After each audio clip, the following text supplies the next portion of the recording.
Hello and welcome back, or welcome to my channel if you are new here. My name is Sam, and in today's video I'm going to be talking about the 11 books that I read the last half of March. If you missed the first video where I go through, I believe it's like the 1st through the 15th, something like that, I read 10 books and I talked about them in that video. I will link it down below.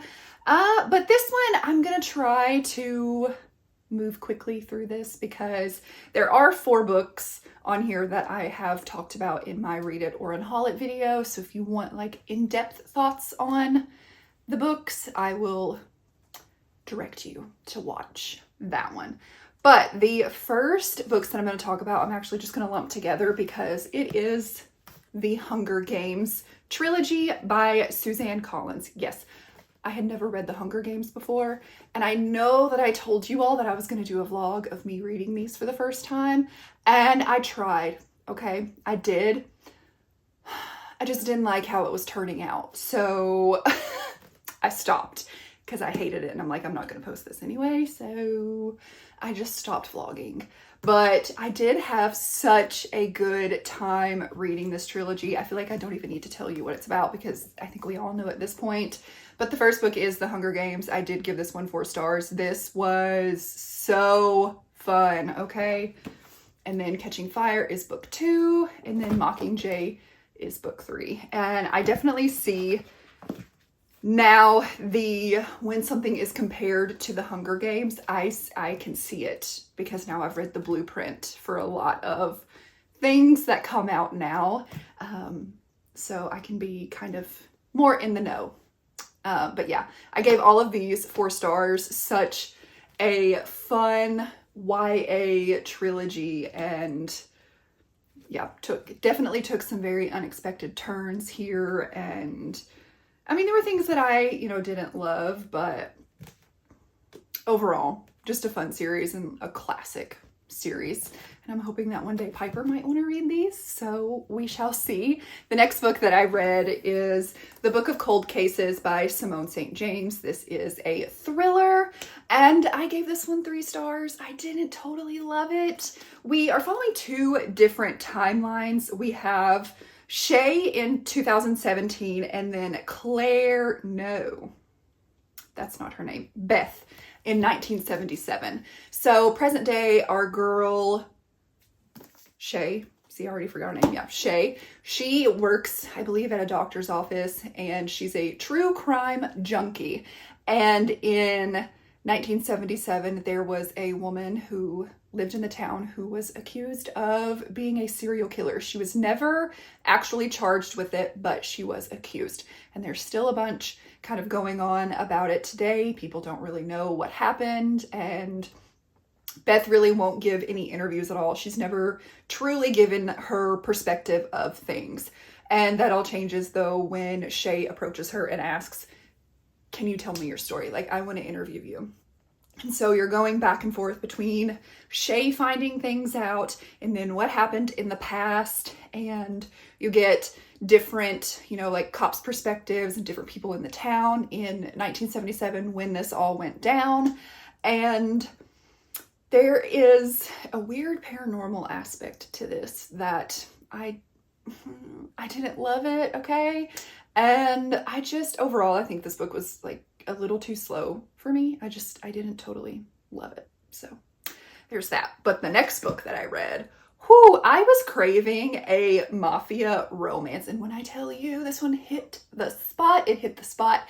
Empire of Temptation by Mila Finelli.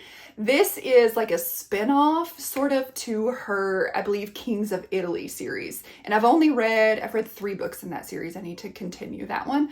But this one is, my cats are fighting. Why? I can never get through a video without my cats fighting. Oh my God. Let me see if I can show you. Do you see that? What are they doing? Cookie! See, she's so mean. That's her window. Murphy was laying there just fine. That's what I deal with every time I try to film a video. And now they're just having like a little stare off here. Oh boy. Okay. Mila Finelli, Empire of Temptation. This is book 1 in something of New York, maybe?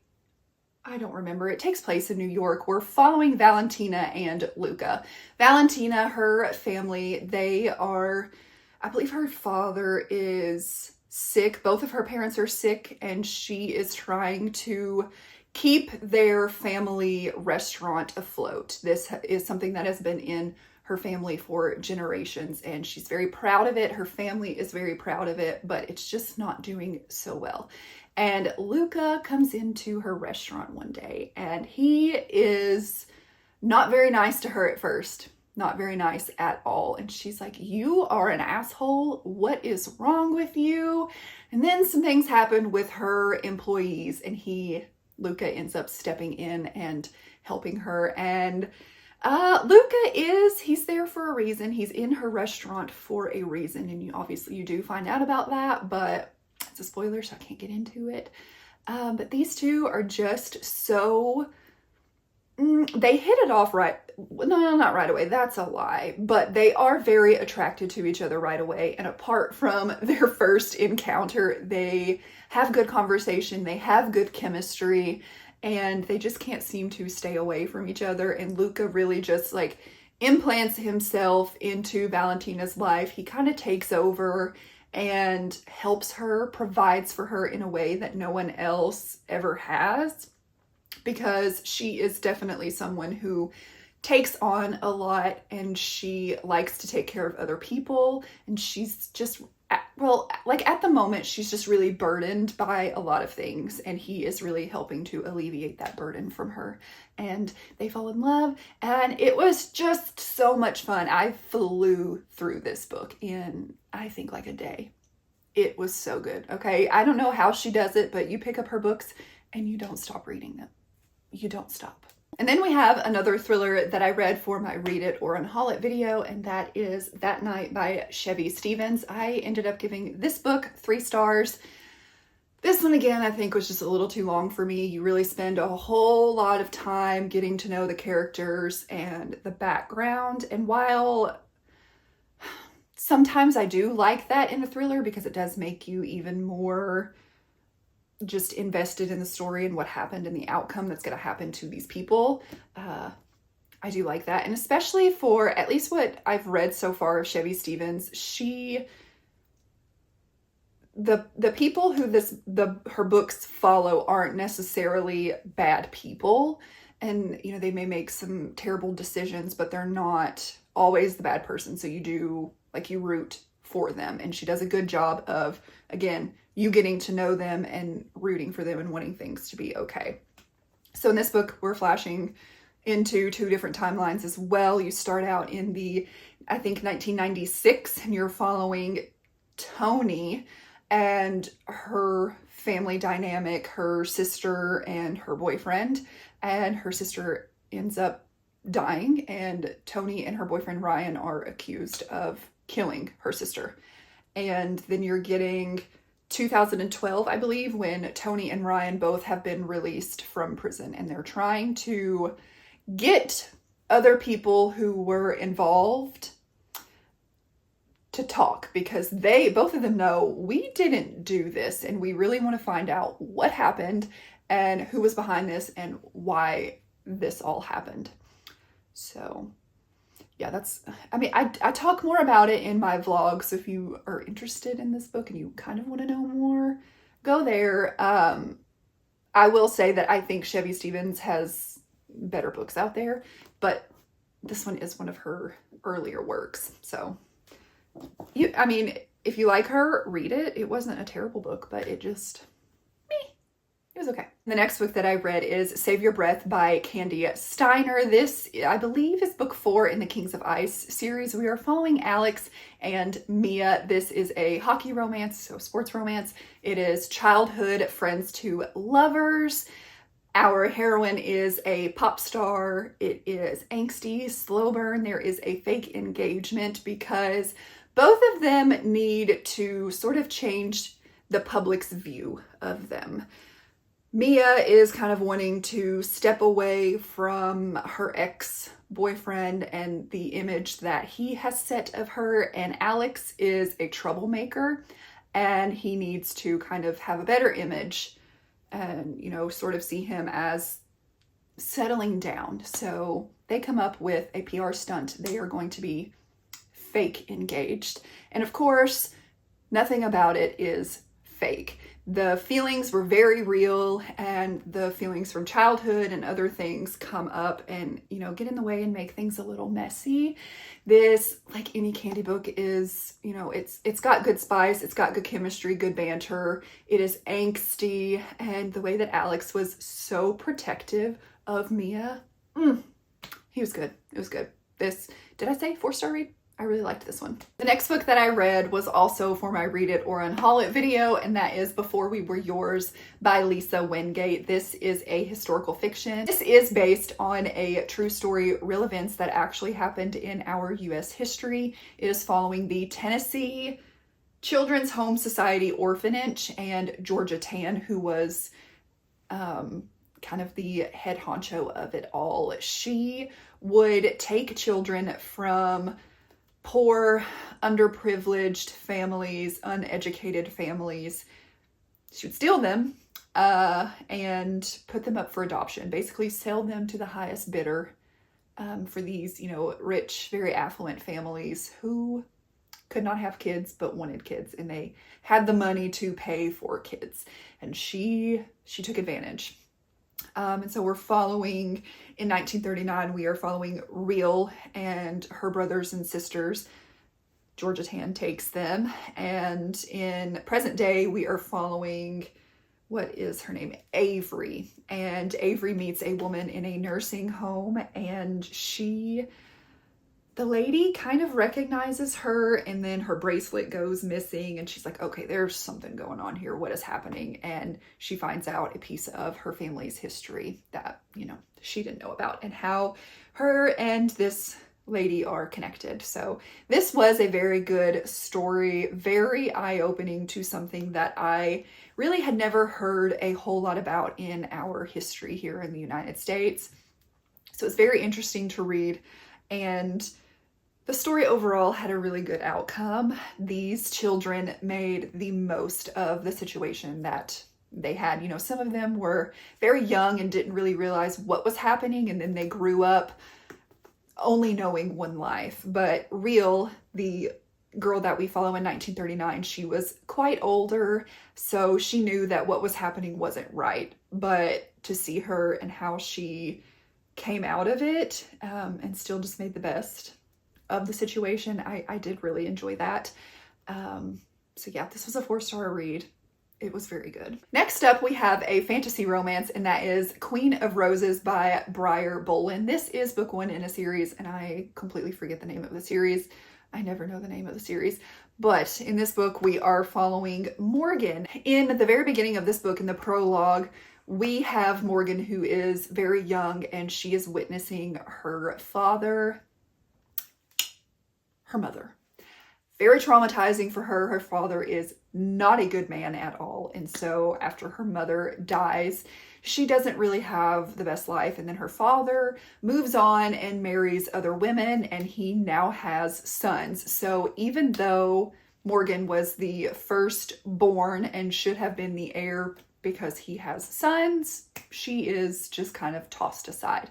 And her brother Arthur, this is a King Arthur retelling, I think I mentioned that, but her brother Arthur is now the king, and he is a terrible freaking person. He is terrible.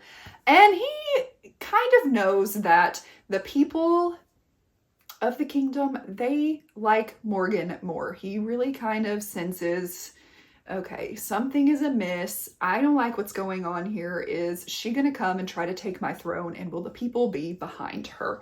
So he sends her away on a mission, on a quest, and she is to take 2 different bodyguards with her. One of them is actually an ex-lover's guard.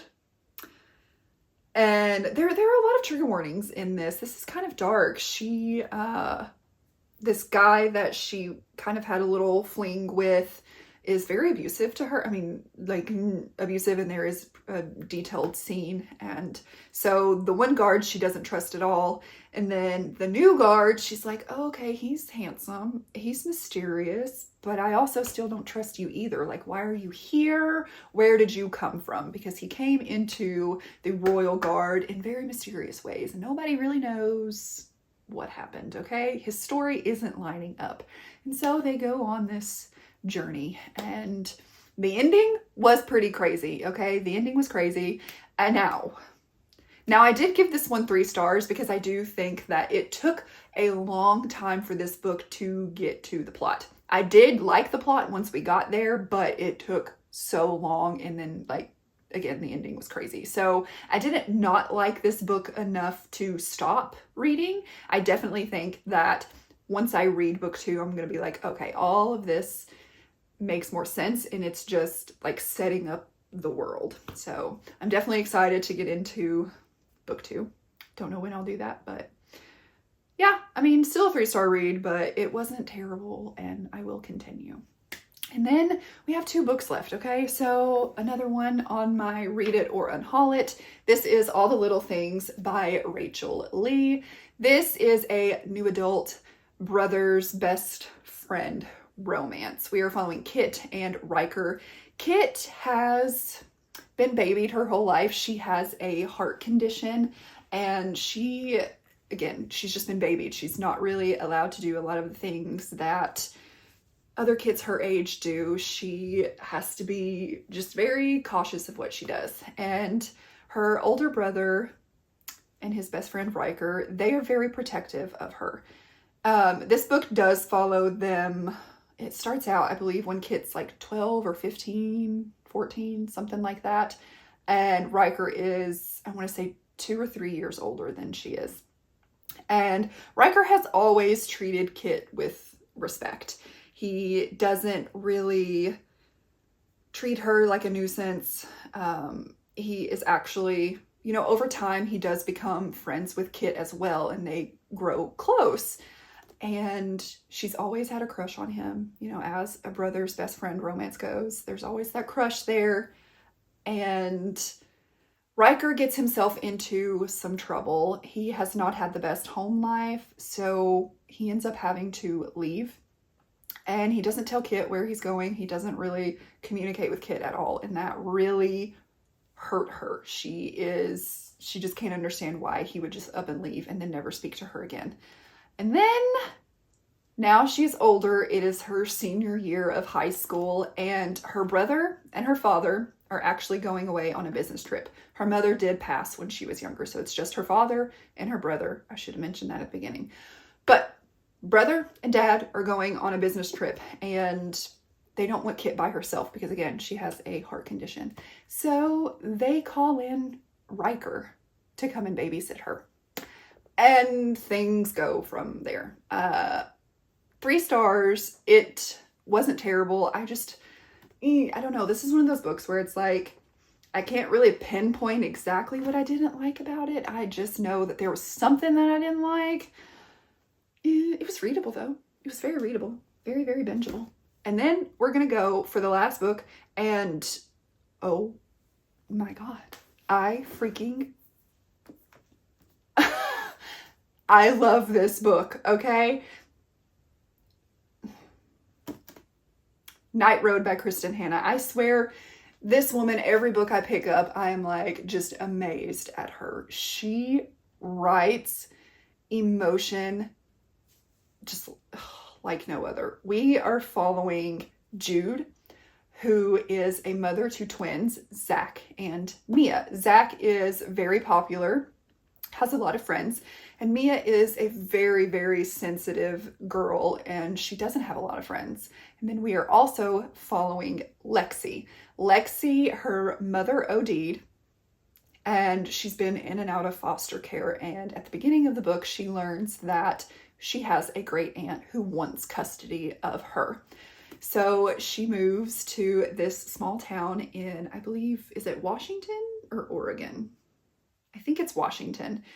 And she starts living with her great aunt, and she is going to the same school as Zach and Mia.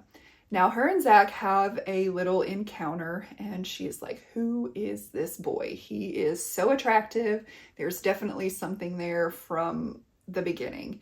But then she meets Mia, and her and Mia hit it off even more so than Lexi and Zach. And the Faradays, which is Mia and Zach and Jude, they take Lexi sort of under their wing. They welcome their home to her. She becomes a big part of their lives. But then senior year, a tragedy strikes and it tears everyone apart. And Jude is left stuck in her grief.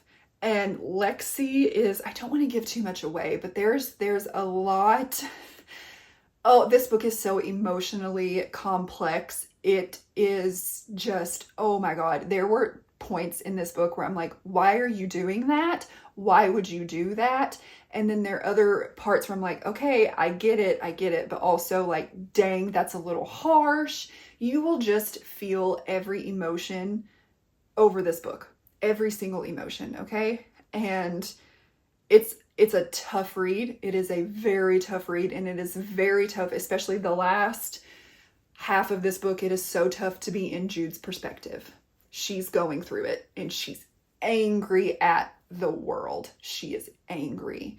And then you get Lexi, who this girl had everything stacked against her, and her future just looked so bright, and then something happened and it just turned her world upside down, and now she's having to prove herself again.